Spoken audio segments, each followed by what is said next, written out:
সময়ত আমি এনেদৰে ঘৰতে গৰু বিহুটি পালন কৰিছোঁ।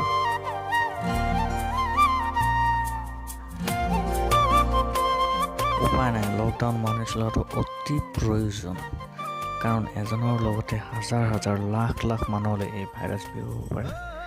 গতিকে ঘৰতে এইবাৰ ৰঙালী বিহুটি এনেদৰে